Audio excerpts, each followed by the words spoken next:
You're sitting in class, staring at letters mixed with numbers, wondering why math suddenly has an alphabet. Welcome to Algebra. Let's break down everything you need to know. Let's go. Algebra is arithmetic on steroids. Instead of just working with numbers, we use variables, letters that represent unknown values. Think of x as a mystery box. We don't know what's inside yet, but we can still do math with it. For example, if 3 plus x equals 7, we can figure out that x must be 4. That's algebra. We're solving for the unknown. Simple, right? Well, not always. First, know the difference. An expression is like 3x plus 5. It's just a phrase, no conclusion. An equation is 3x plus 5 equals 14. Now we're making a statement. We can solve equations. Expressions, we can only simplify them. Also, 5x doesn't mean 5 and x hanging out. It means 5 times x. So if x is 3, then 5x is 15. Multiplication is sneaky in algebra. It hides. Like terms, they're terms with the same variable raised to the same power. You can add 2x and 3x because they're both x terms. That gives you 5x. Think of it like adding apples. 2 apples plus 3 apples equals 5 apples. But 2x plus 3y can't combine those. Different variables, different fruits. Also, 2x and 2x squared? Nope. Different powers, different games. Linear equations? They look like this. ax plus b equals 0. To solve them, our mission is simple. Isolate x. Whatever you do to one side, do to the other. Think of it like a balance scale. Keep it balanced. For 2x plus 3 equals 11, subtract 3 from both sides. You get 2x equals 8. Divide both sides by 2. X equals 4. Done. But wait, here's the thing. Some equations have no solution, like 0x equals 5. No value of x works. None. And some have infinite solutions, like 0x equals 0. Every value works.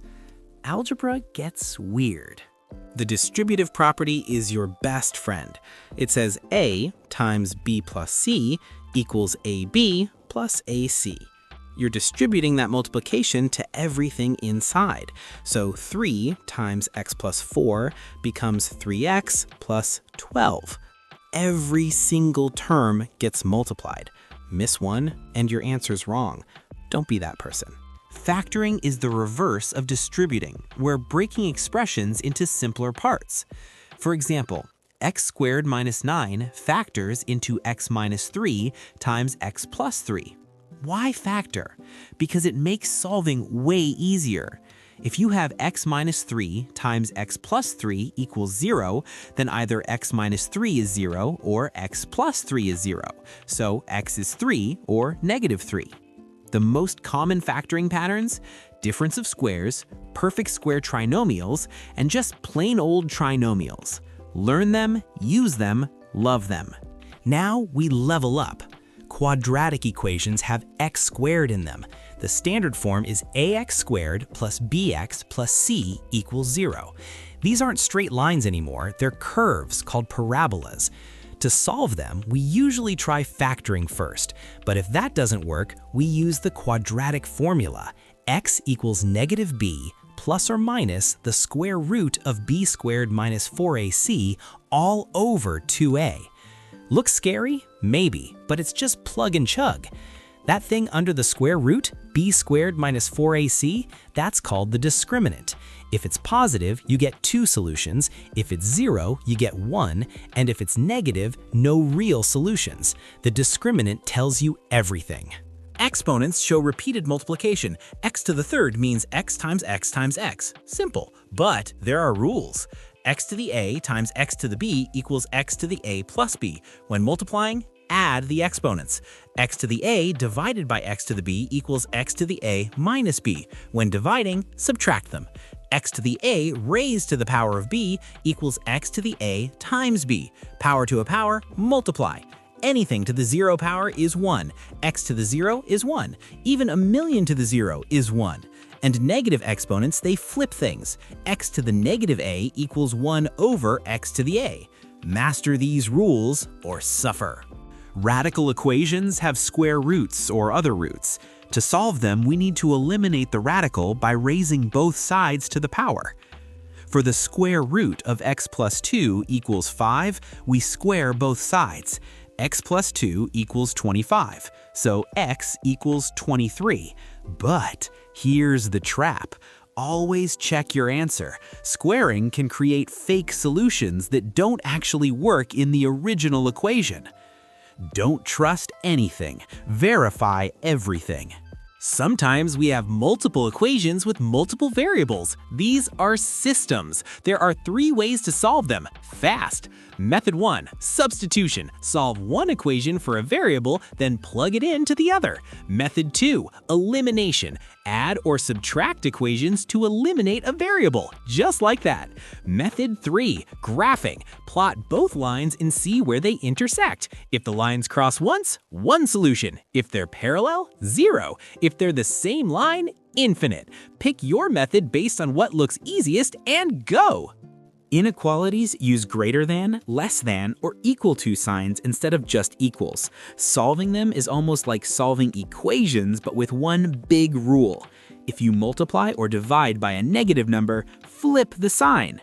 For 2x minus 3 is greater than 7, add 3 to both sides.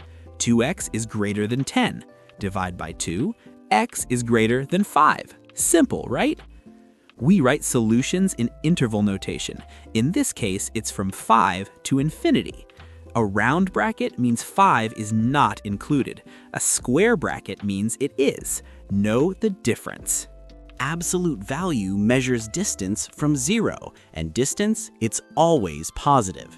The absolute value of -5 is 5. And for 5, it's also 5. When solving an equation like absolute x equals 5, we split it into 2 cases. X is 5 or x is -5. Both are exactly 5 units from 0. Now for inequalities like absolute x is less than 5, we're looking for everything within that 5-unit range. So x is anywhere between -5 and +5. It's that simple. Think of a function as a machine. You put a number in and it spits a different number out. We write it as f of x, but honestly, f of x and y are basically the same thing. Don't let the notation scare you. Every function has a domain, those are your valid inputs, and a range, the possible outputs. For f of x equals x squared, the domain is any real number, but the range? It's only 0 and up. Why? Because squares can't be negative. Functions can be added, subtracted, multiplied, and even put inside each other. That's called composition. And yeah, it gets messy. Linear functions look like f of x equals mx plus b. They're just straight lines.